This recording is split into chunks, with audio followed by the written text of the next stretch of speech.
지에 관하여 보겠습니다.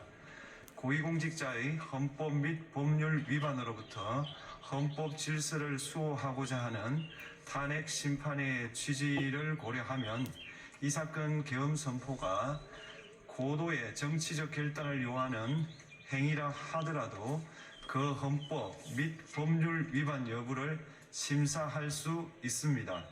국회 법사의 조사 없이 이 사건 탄핵 소추안을 의결한 점에 대하여 보겠습니다. 헌법은 국회의 소추 절차를 입법에 맡기고 있고 국회법은 법사위 조사 여부를 국회의 재량으로 규정하고 있습니다. 따라서 법사위의 조사가 없었다고 하여 탄핵 소추 의결이 부적법하다고 볼 수 없습니다. 이 사건 탄핵 소추안의 의결이 일사부재의 원칙에 위반되는지 여부에 대해서 보겠습니다. 국회법은 부결된 안건을 같은 회기 중에 다시 발의할 수 없도록 규정하고 있습니다. 피청구인에 대한 1차 탄핵 소추안이 제418회 정기회 회기에 투표 불성립되었지만 이 사건 탄핵 소추안은 제419회 임시회 회기 중에 발의되었으므로 일사부재의 원칙에 위반되지 않습니다.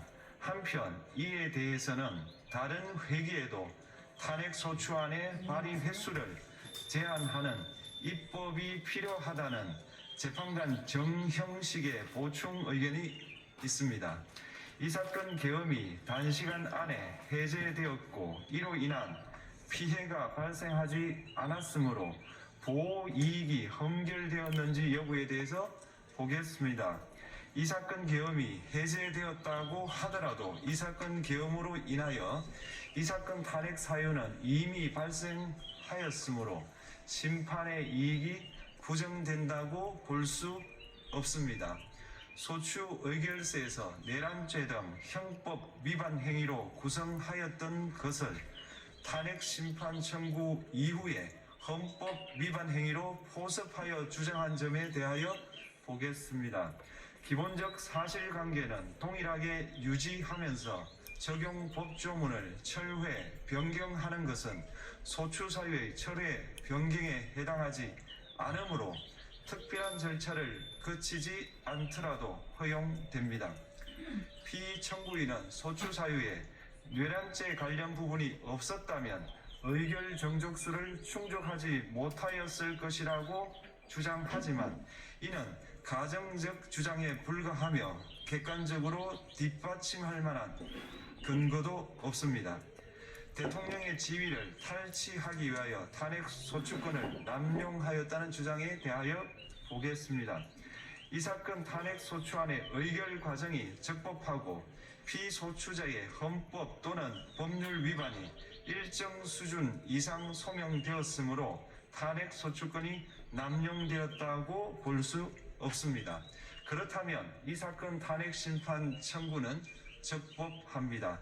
한편 증거법칙과 관련하여 탄핵 심판 절차에서 형사소송법상 전문법칙을 완화하여 적용할 수 있다는 재판관 이미선, 김형두의 보충 의견과 탄핵 심판 절차에서 앞으로는 전문법칙을 보다 엄격하게 적용할 필요가 있다는 재판관 김복형, 조한창의 보충 의견이 있습니다. 다음으로 피청구인이 직무집행에 있어 헌법이나 법률을 위반하였는지 피청구인의 법 위반 행위가 피청구인을 파면할 만큼 중대한 것인지에 관하여 살펴보겠습니다. 우선 소추 사유별로 살펴보겠습니다. 1. 이 사건 계엄 선포에 관하여 보겠습니다. 헌법 및 계엄법에 따르면 비상계엄 선포의 실체적 요건 중 하나는 전시, 사변 또는 이에 준하는 국가 비상사태로 저가 교전 상태에 있거나 사회 질서가 극도로 교란되어 행정 및 사법 기능의 수행이 현저히 곤란한 상황이 현실적으로 발생하여야 한다는 것입니다. 피청구인은 야당이 다수 의석을 차지한 국회에 이례적인 탄핵소추 추진, 일방적인 입법권 행사 및 예산삭감 시도 등의 전횡으로 인하여 위와 같은 중대한 위기사항이 발생하였다고 주장합니다. 피청구인의 취임 후 이 사건 계엄 선포 전까지 국회는 행안부 장관, 검사, 방통위위원장, 감사원장 등에 대하여 총 22건의 탄핵소추안을 발의하였습니다. 이는 국회가 탄핵소추 사유의 위헌, 위법성에 대해 숙고하지 않은 채 법 위반의 의혹에만 근거하여 탄핵심판 제도를 정부에 대한 정치적 압박 수단으로 이용하였다는 우려를 낳았습니다. 그러나 이 사건 계엄 선포 당시에는 검사 1인 및 방통위위원장에 대한 탄핵 심판 절차만이 진행 중이었습니다. 피청구인이 야당이 일방적으로 통과시켜 문제가 있다고 주장하는 법률안들은 피청구인이 제의를 요구하거나 공포를 보류하여 그 효력이 발생되지 않은 상태였습니다. 2025년도 예산안은 2024년 예산을 집행하고 있었던 이 사건 계엄 선포 당시 상황에 어떠한 영향을 미칠 수 없고 위 예산안에 대하여 국회 예결특위의 의결이 있었을 뿐 본회의의 의결이 있었던 것도 아닙니다. 따라서 국회의 탄핵소추, 입법, 예산안 심의 등의 권한 행사가 이 사건 계엄 선포 당시 중대한 위기 상황을 현실적으로 발생시켰다고 볼 수 없습니다. 국회의 권한 행사가 위법, 부당하더라도 헌법재판소의 탄핵 심판, 피청구인의 법률안 제의 요구 등 평상시 권력 행사 방법으로 대처할 수 있으므로 국가 긴급권의 행사를 정당화할 수 없습니다. 피청구인은 부정선거 의혹을 해소하기 위하여 이 사건 계엄을 선포하였다고도 주장합니다.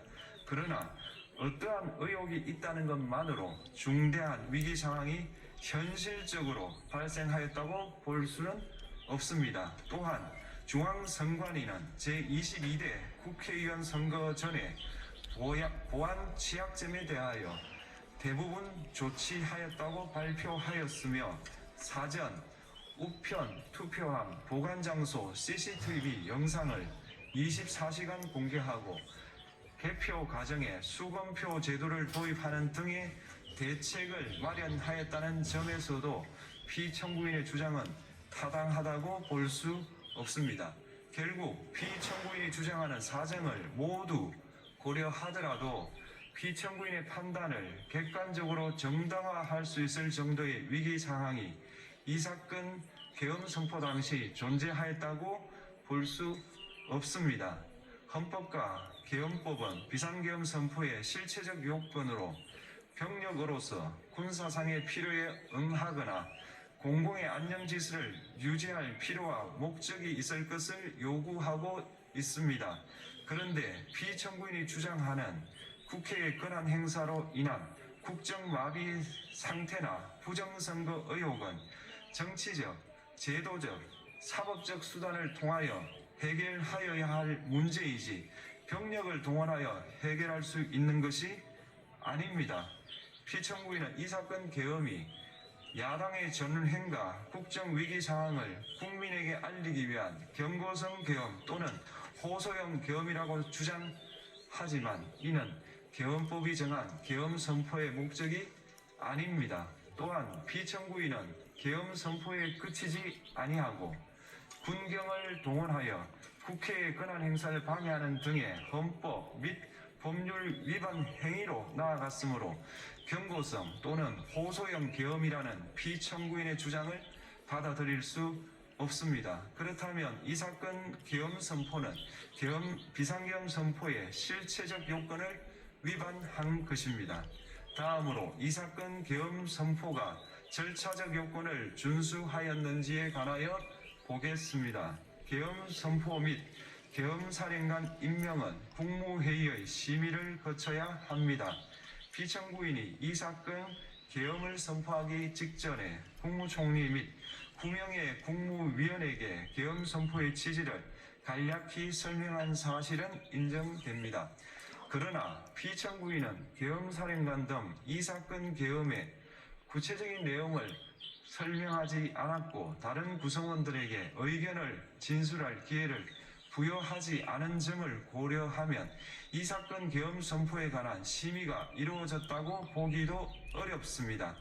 그 외에도 피청구인은 국무총리와 관계 국무위원이 비상계엄 선포문에 부서하지 않았음에도 이 사건 계엄을 선포하였고 그 시행 일시, 시행 지역 및 계엄사령관을 공고하지 않았으며 지체 없이 국회에 통고하지도 않았으므로 헌법 및 계엄법이 정한 비상계엄 선포의 절차적 요건을 위반하였습니다.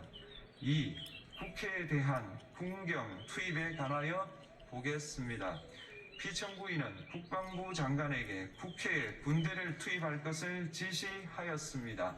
이에 군인들은 헬기 등을 이용하여 국회 경내로 진입하였고 일부는 유리창을 깨고 공간 내부로 들어가기도 하였습니다. 피청구인은 육군 특수전 사령관 등에게 의결 정족수가 채워지지 않은 것 같으니 문을 부수고 들어가서 안에 있는 인원들을 끄집어내라는 등의 지시를 하였습니다. 또한 피청구인은 경찰청장에게 계엄사령관을 통하여 이 사건 포고령의 내용을 알려주고 직접 6차례 전화를 하기도 하였습니다. 이에 경찰청장은 국회 출입을 전면 차단하도록 하였습니다. 이로 인하여 국회로 모이고 있던 국회의원들 중 일부는 담장을 넘어가야 했거나 아예 들어가지 못하였습니다.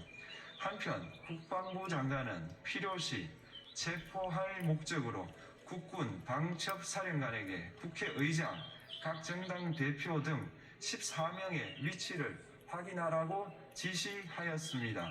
피청구인은 국가정보원 1차장에게 전화하여 국군 방첩사령부를 지원하라고 하였고 국군 방첩사령관은 국가정보원 1차장에게 위 사람들에 대한 위치 확인을 요청하였습니다.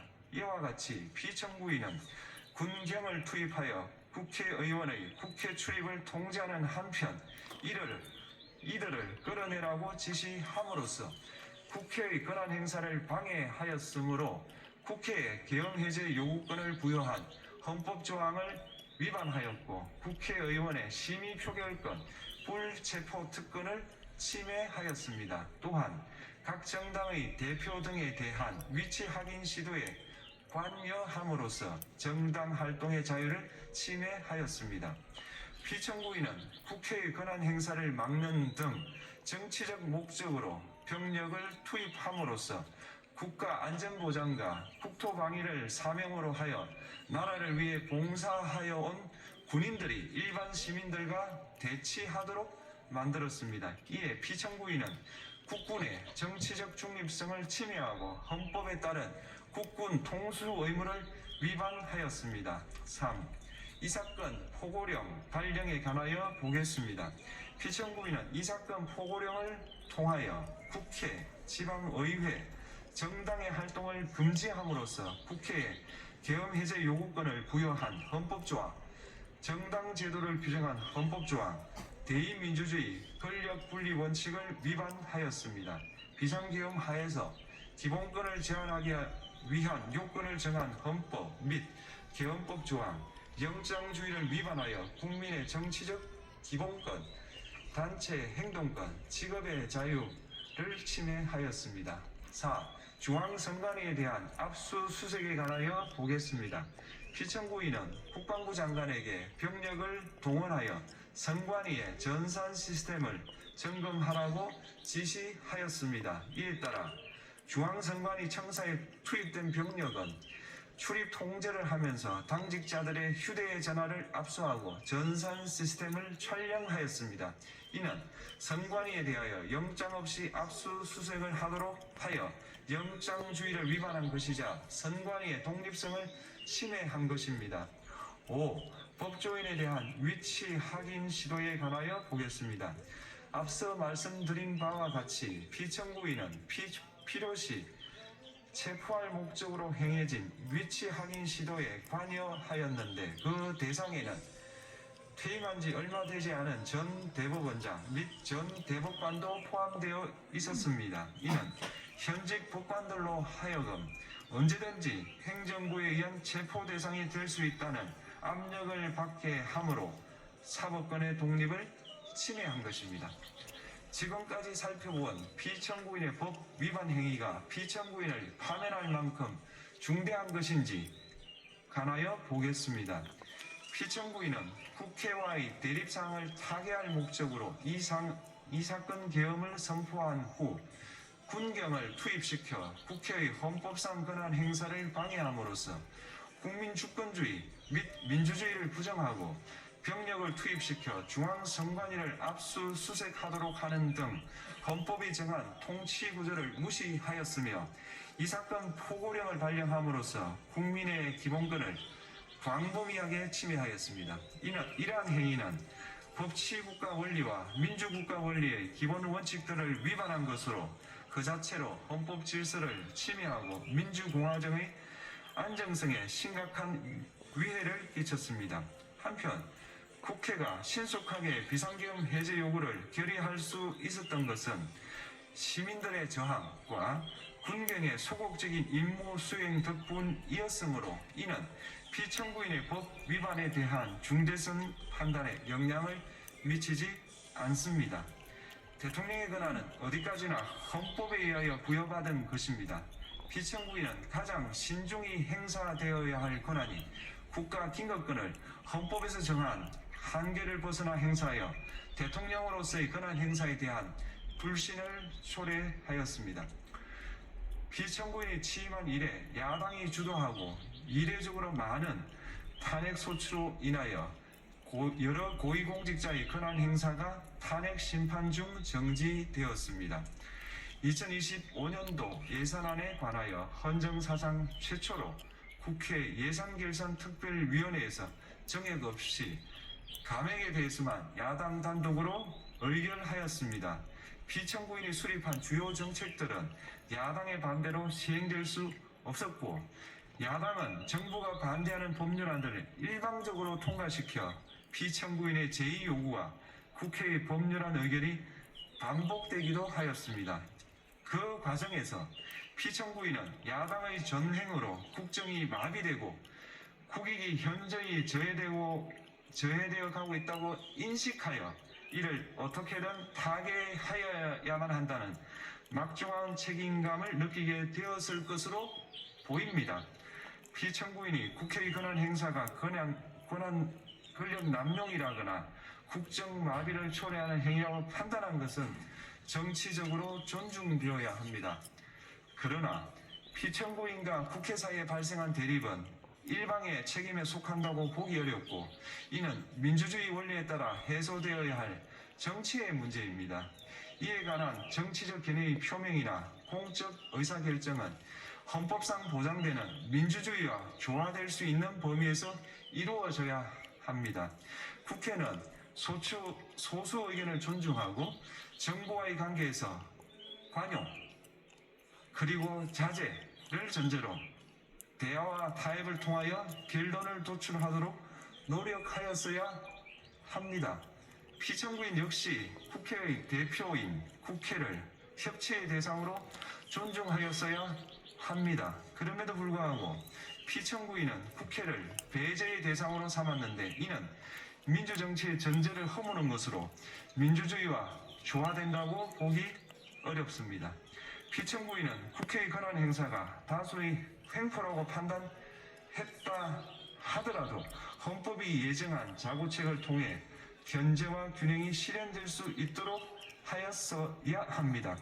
피청구인은 취임한 때로부터 약 2년 후에 치러진 국회의원 선거에서 피청구인이 국정을 주도하도록 국민을 설득할 기회가 있었습니다. 그 결과가 피청구인의 의도에 부합하지 않더라도 야당을 지지한 국민의 의사를 배제하려는 시도를 하여서는 안 되었습니다. 그럼에도 불구하고 피청구인은 헌법과 법률을 위반하여 이 사건 계엄을 선포함으로써 국가 긴급권 남용의 역사를 재현하여 국민을 충격에 빠뜨리고 사회, 경제, 정치, 외교 전 분야의 혼란을 야기하였습니다. 국민 모두의 대통령으로서 자신을 지지하는 국민을 초월하여 사회 공동체를 통합시켜야 할 책무를 위반하였습니다.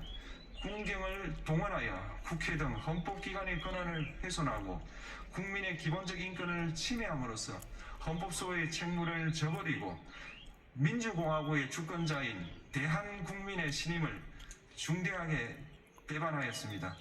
결국 피청구인의 위법 행위는 국민의 신임을 배반한 것으로 헌법소의 관점에서 용납될 수 없는 중대한 법 위반 행위에 해당합니다. 피청구인의 법 위반 행위가 헌법 질서에 미친 부정적 영향과 파급 효과가 중대하므로 피청구인을 파면함으로써 얻는 헌법소의 이익이 대통령 파면에 따르는 국가적 손실을 압도할 정도로 크다고 인정됩니다. 이에 재판관 전원의 일치된 의견으로 주문을 선고합니다. 탄핵 사건이므로 선고 시각을 확인하겠습니다. 지금 시각은 오전 11시 22분입니다. 주문: 피청구인 대통령 윤석열을 파면한다. 마치겠습니다. 네, 윤석열 대통령 탄핵 심판 결과가 나왔습니다. 헌법재판소 판단은 8대0 인용이었습니다. 윤 대통령은 즉시 파면됐습니다. 호칭도 전 대통령으로 바뀝니다. 대한민국은 불과 10년도 안 돼서 대통령을 2명 파면하게 됐습니다. 우선 오늘 선고 결과 정리해드리겠습니다.